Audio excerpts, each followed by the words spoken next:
This is Summer Huntington of Steel Mace Vinyasa and Shala, and today's video is an AMRAP workout with open hip conditioning, priming us for Warrior 2. I'm here at Dunske Estate in Western Scotland, and I am currently scouting a location for a future retreat, a 5-day intensive where we integrate staff, steel mace, and heavy club. AMRAP simply means as many rounds as possible.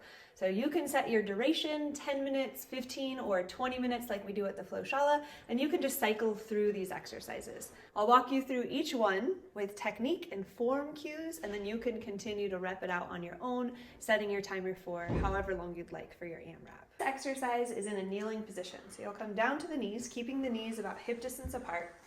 Now this is assuming you have a 360 swing in your practice. In the event that you don't, you can modify by taking an over grip, pressing your mace up and overhead, and then coming back down, and you can rep 10 repetitions, moving from reverse guard into horizontal overhead. The purpose of being in a kneeling position is to ensure that your glutes are fully active. You don't want to have the toes tucked under like this. Instead, press the tops of the feet down to ensure that you're fully engaging the glutes and the front line fascia.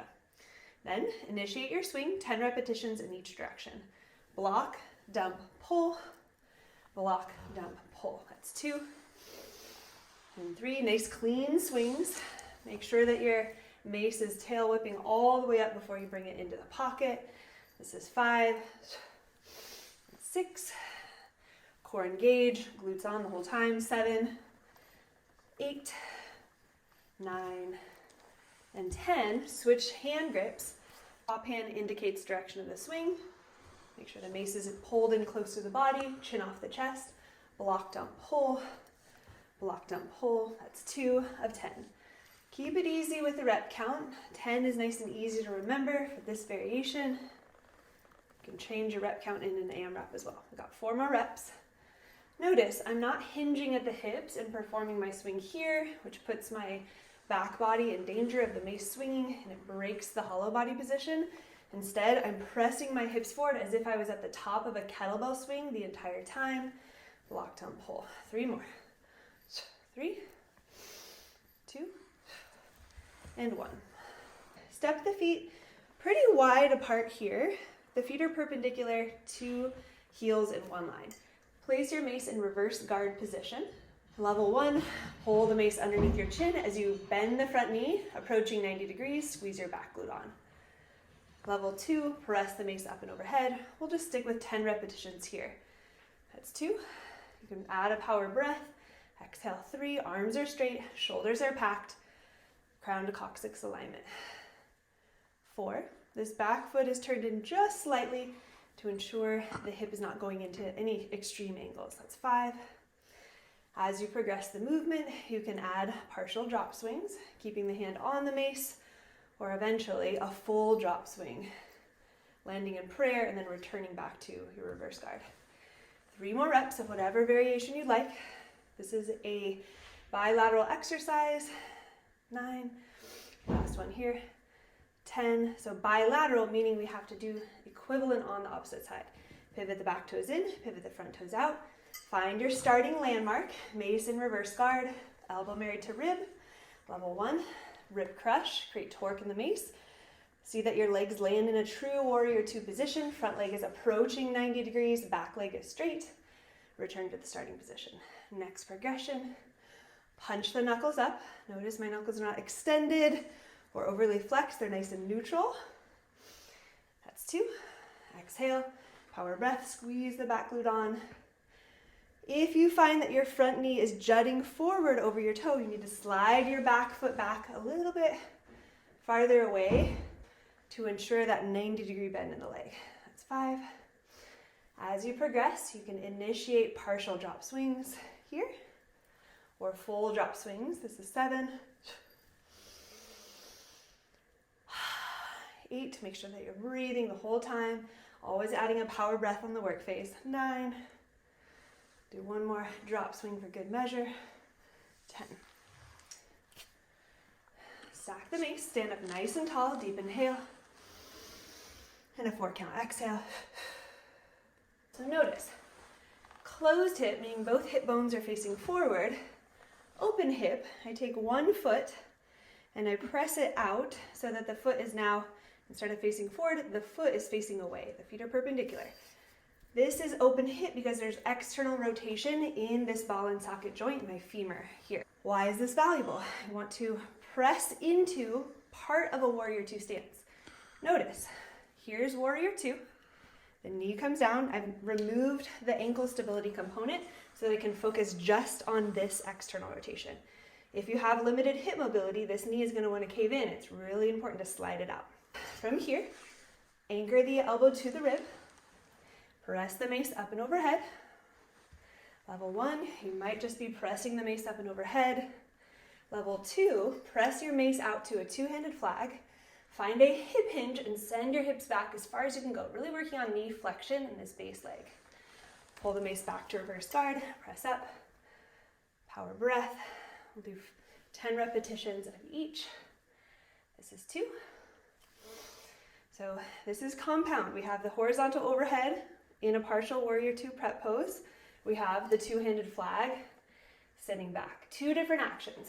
Engage the glute at the top here. Press up, straight arms, working on full arm extension.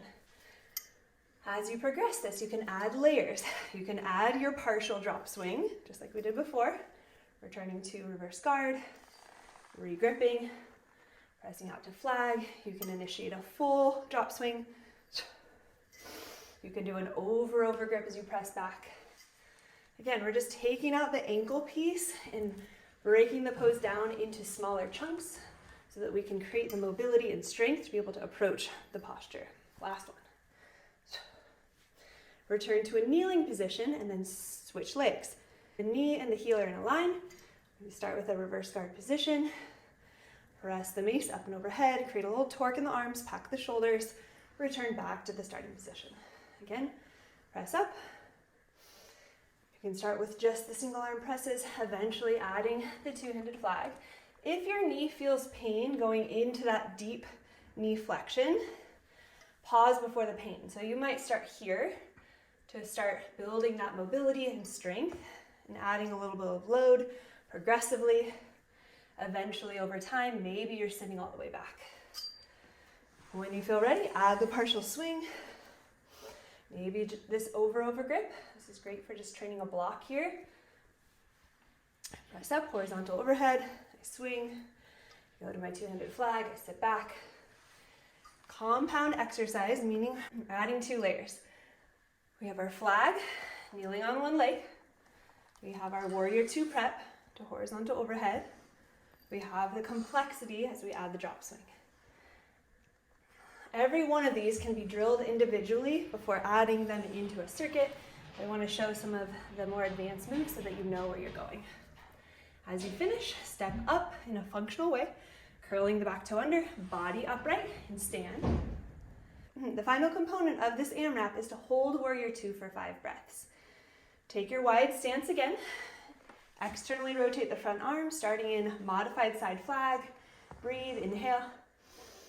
Hold the form, hold the structure, hold the depth, exhale. That's 1. Inhale. Exhale, keep driving the shoulder down. Keep balancing the globe of the handle. Inhale. Exhale, that's 3. Maybe stretch your mace out to a full side flag. Find your breath. Inhale. And exhale. Last one, inhale and exhale. Pull the mace into the body, pivot your toes in, pivot your opposite toes out. Choke up if you need to. And you're holding a static variation of this posture with breath. Inhale and exhale. So instead of your reps, like swings, your reps are the breath. Inhale, eye gaze forward, exhale, deep in the front knee bend, find your alignment, turn everything on, radiating energy from the ground up. Hopefully you finished your 3rd breath. This is number 4. Inhale. Option to stretch your arm out. Full elbow lock, shoulder pack, slight angle of the mace. Inhale. Come to your full expression of the pose. Exhale. Pivot the toes in, step the feet together, land in mountain pose. AMRAP is all about developing strength and endurance at a pace that's appropriate for your fitness level. You can do an AMRAP for 10 minutes and do a slow, gradual isometric hold with each repetition, or you can speed it up and go for that endurance and coordination reaction time. The exercises in this circuit are meant to really focus in on the hips and then the glutes, because we want to be able to have that stability when we enter our open hip posture here.